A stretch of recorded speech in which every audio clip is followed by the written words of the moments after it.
진짜 피부과라던가 성형? 이런 것들은 좀 그래도 갈 거는 같아요. 특히 막 K-뷰티 같은 게 K-엔터테인먼트, K-뷰티가 그래도 글로벌하게 지금 핫하니까. 근데 나머지들은 좀 그 미래가 보장되어 있어 보이지는 않아요. 오늘 얘기입니다. 내일이면 또 바뀔 수도 있겠지만은 무엇이 됐던 뭐 하나의 직업을 위해서 준비한다는 거죠. 프로그램을 알아야 된다고 해서 코딩을 준비했는데 그게 지금은 큰 의미가 없어졌듯이 의대도 마찬가지로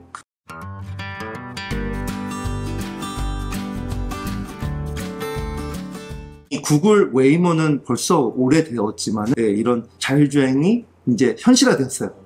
근데 이런 걸 하려면은 이런 규제 완화 같은 게 필요하고, 그렇다면 정치인들한테 로비도 해야 되고, 이런 기술과 이런 것들을 설명을 해야 되고, 자료도 보여야 되고, 설득을 해야 되잖아요. 그런 직업들이 이제 새로 만들어지는 거죠. 엔지니어, 자율주행, 로비스트가 생기는 거예요. 네, 그렇죠. 자율주행 많이 알고 멀쩡해서 지금 나르는 자동차도 이제 있고, 최근 뉴스에 보면은 28년도 여름 올림픽을 어디서 하는지 혹시 아세요? LA에서 합니다. 그때 공식적으로 Archer Aviation이라는 기업이 나르는 자가용 약간 우버 택시 같은 거 단독으로 허가를 받았어요. 이게 28년도입니다. 나르는 택시가 시범 삼아 운영되는 거예요? 네. 그런 시대가 진짜 멀지가 않았는데, 그렇다면 이런 기술 같은 것을 이해를 잘하고, 또 이게 어떻게 보면 결국에는 정치인들, 유권자, 이거는 AI가 대체할 수 있는 게 아니잖아요. 유일하게 대체 못하는 것 중에 하나가, 왜냐면 AI가 투표까지 해버리면 좀 큰일 나겠죠? 그렇죠? 정치인들을 설득을 하거나 결국에는 유권자들을 설득을 해야 되기 때문에 이제 그러한 직업들 같은 게 니즈가 더 늘어나는 거죠. 기술이 발달되면서.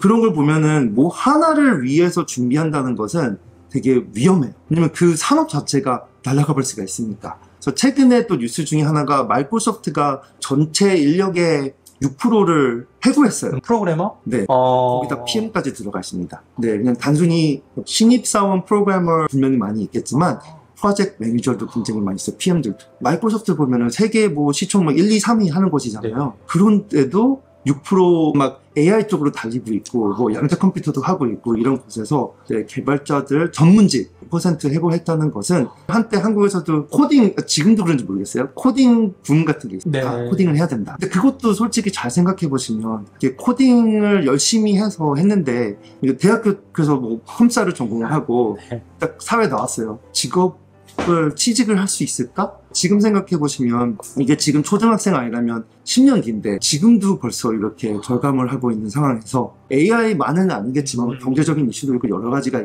있겠지만은 또 AI가 상당한 부분을 이미 뭐 구글 보던 마이크로소프트 보던 하는 말이 상당한 부분의 코딩은 AI가 이미 하고 있거든요. 하나 직업을 위해서 로드맵이라는 것을 짜고 그거를 달려간다는 것은 리스크가 너무 크다고 생각을 합니다. 의사라는 직업이 없어질 거라고 생각하진 않아요. 근데 의사의 롤도 많이 바뀔 거라고 저는 생각을 합니다. 예를 들어서 진단 같은 거를 보면 일단 병원에 가서 그날의 뭐 혈압도 재고 맥박수도 재고 열도 재고 그렇잖아요.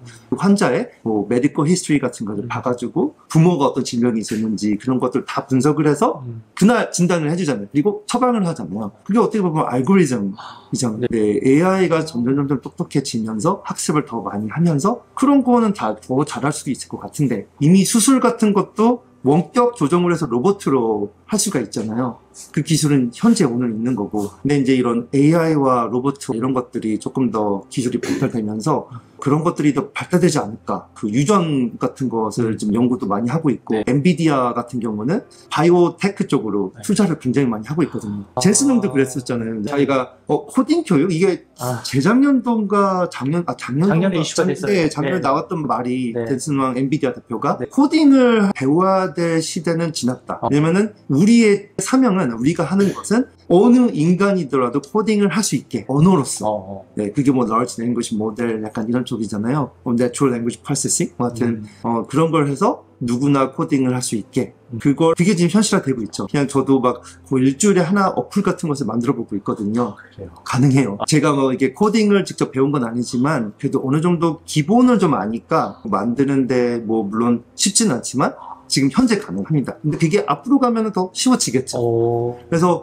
뭐를 만들 수 있냐가 중요한 게 아니고 이거 가지고 뭘 할 거냐가 이제 더 중요한 거거든요. 네, 바이오 쪽으로 그리고 노벨상 탄 것도 작년도인가? 노벨상 탄 것도 다 AI 연구자들, 과학 그 노벨상이.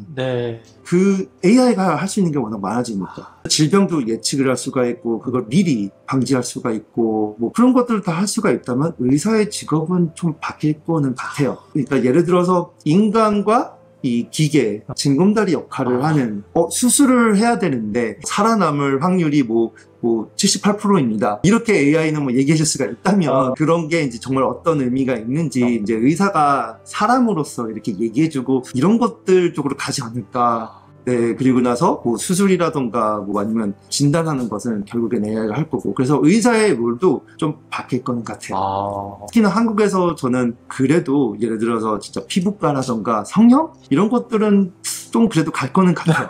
특히 막 K-뷰티 같은 게 K-엔터테인먼트, K-뷰티가 그래도 글로벌하게 지금 핫하니까 근데 나머지들은 좀 그 미래가 보장되어 있어 보이지는 않아요. 오늘 얘기입니다. 내일이면 또 바뀔 수도 있겠지만은 무엇이 됐던 뭐 하나의 직업을 위해서 준비한다는 거죠. 프로그램을 알아야 된다고 해서 코딩을 준비했는데 그게 지금은 큰 의미가 없어졌듯이 의대도 마찬가지로 그런 날이 있을 것 같아요. 진짜 의대가 물론 중요하지만 그냥 그것만 봐서는 안 되고 미래에 대한 것도 보면서 준비를 해야 되겠네요. 네. 그리고 제일 중요한 것은 일단은 의대로 간다는 게 대한민국의 제일 똑똑하고 그런 인재들이 의대를 다 가는 거잖아요. 네. 이제는 막 공대에 에서 붙었다 하더라도 편입을 하다든가 재수를 해서 의대를 가려고 한다는 것 자체가 큰 문제죠. 그러면은 한국의 최고 인재들이 다 그쪽으로 가버리면 한국의 미래가 제일 심각하게 지금 걱정이 되죠. 그래서 지금 정부 대통령이 바뀌었잖아요. AI에 100조 투자한다는 말도 있고 실제로 해외로 유출되는 프로그래머들을 막기 위해서 국내에서 이렇게 연구자들에게 혜택을 주는 걸로 좀 늦었긴 했지만 지금이라도 막 애를 쓰려고 하는 것 같긴 해요. 네, 어떻게 보면은 진짜 허리띠 졸라매서 더 해야 된다 생각해요. 메타라던가 미국의 M7 기업들 같은 경우가 그 기업 하나에서 투자하는 게 뭐 지금 AI 쪽으로 네, 한 곳에서 투자하는 게 그렇게 되는 수준이고 이번 여름에도 가족 넷을 데리고 대만으로 갑니다. 그 중에 이유 중에 하나가 반도체. TSMC 작년도에 제 둘째를 이제 한국에 왔다가 가는 길에 대만에 들려서 TSMC 혁신박물관을 갔어요. 그리고 지정학 같은 게 중요하니까 미국과 중국 사이에서 그래서 미국에서 자라는 아이로서 이 아시아의 역사 근데 거기에 이제 대만과 중국 그다음에 거기에 미국 요게 이제 앞으로 몇 년 안에 지금 막 뭔가 터질 수도 있고 전쟁 이슈도 네, 그런 게 나오고 있잖아요.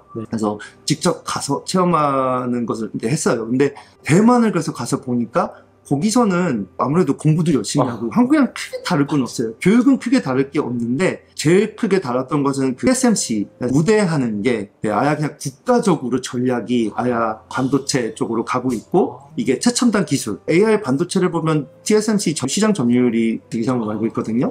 한때는 S전자 같은 경우도 파운드리 비즈니스를 1등을 하겠다 했는데 오히려 격차가 벌어졌거든요. 파운드리 비즈니스도 TSMC를 이기겠다고 이게 몇 년 전에 이제 대표가 그 얘기를 했는데 CPU 같은 그런 메인 칩이 되는 거죠.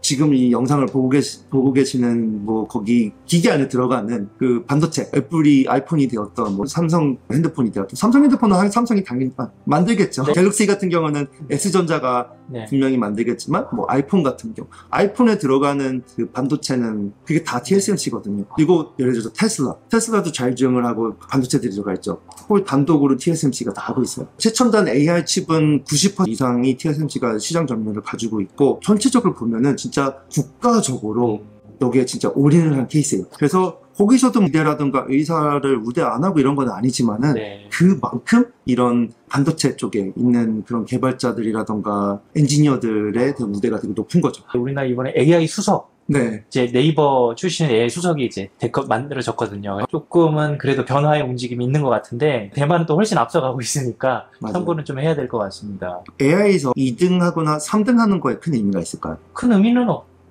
그래도 의미는 있을 것 같은데요? 제가 그럼 거기다 질문 하나 더 던질게요. 예를 들어서 국방, 방산 기준으로 봤을 때는 매우 중요할 것 같아요. 1위 아니고 2위, 3위가 하는 걸 사용하시겠어요? 1위 거를 하죠. 1위 거 무조건. 그게 딱 생각해 보시면은 예를 들어서 팔란티르 그게 AI 방산 지금 최고로 달리고 있는 기업 중에 하나잖아요. 뭐 다른 걸 사용하시겠어요? 나는 그런 거죠. 이거는 막 그냥 따라간다고만 지금 되는 게 아닌 것 같아요. 그러니까 AI에 직접적으로 투자한다는 것이 너무나 좋은데 그거만으로는 또 안 된 거죠. 네, 그래서 이런 인재 같은 것들을 키워야 되고 기술 중에 하나가 하드웨어 장비 미래 산업이 양자 컴퓨터 들어보죠. 최근에 이제 삼성에서 양자 네. 컴퓨터를 또 새롭게 구입했는데 그게 뭐 세계 몇이다 뭐 이런 것도 이슈가 되더라고요. 네, 구입을 하고 있는 거. 그거 제일 많이 지금 투자하고 있는 데가 중국이에요. 월등하게, 그러니까 국가에서 하는 것은 그렇고 기업적으로 미국에서 뭐 IBM이라든가 구글, 마이크로소프트도 그 양자 컴퓨터 칩을 냈었고 그게 이슈가 되었었고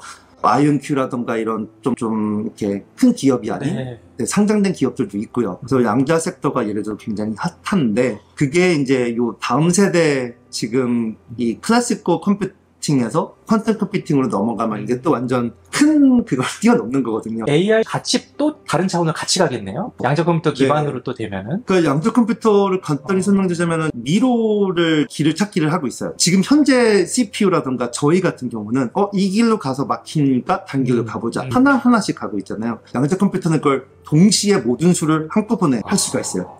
그러면은 그것만 한다 하더라도 속도가 굉장히 빠르겠죠. 아, 그럼 말 그대로 전력도 더 절약이 되는 것이고. 그럴 수도 있는 거고 네, 어떻게 보면 암호 푸는 거. 그래서 네. 비트코인에 대한 그 말도 나왔었고 암호화폐에서 암호를 풀어버린다? 이런 것도 이슈가 될 수가 있겠고 보안 같은 거, 자물쇠 같은 거 세 자릿수가 있으면 000부터 999까지 하나하나씩 해봐야 되잖아요. 네. 한 번에 한다 생각해보세요. 금융 쪽으로 또 이어보시면. 그래서 그쪽으로 제일 많이 이제 국가적으로 투자하는 곳은 중국입니다. 네, 그래서 한국에서도 양자 컴퓨터를 투자 안 하는 것도 아닌데 근데 지금 이게 갭이 너무 큰 거죠. 미국과 중국은 이 최첨단 기술, 그다음에 이런 과학이 굉장히 중요하기 때문에 어마어마하게 투자하고 있어요. 한국에서 인재들도 스카우트 다 해가고 있습니다. 그래서 여기 한국에서는 그게 좀 연구비라던가 오히려 최근에 또 그것도 감소했었잖아요. 이번 정권에서 당연히 근데 그게 좀 치명적이었거든요. 왜냐면 그게 시간이 걸리는데 인재들이 결국에는 미국, 중국으로 가버리면 한국에서 최고 인재들은 의대로 가버리고 문제가 되는 거죠. 진짜 큰 문제네요. 네. 짚어주셔서 감사합니다. 네, 해외에서 스카우트를 해야 되는데 네. 해외에서 비용을 그렇게 많이 주고 막 그러는데 그거 이게 좀 쉽지가 않거든요.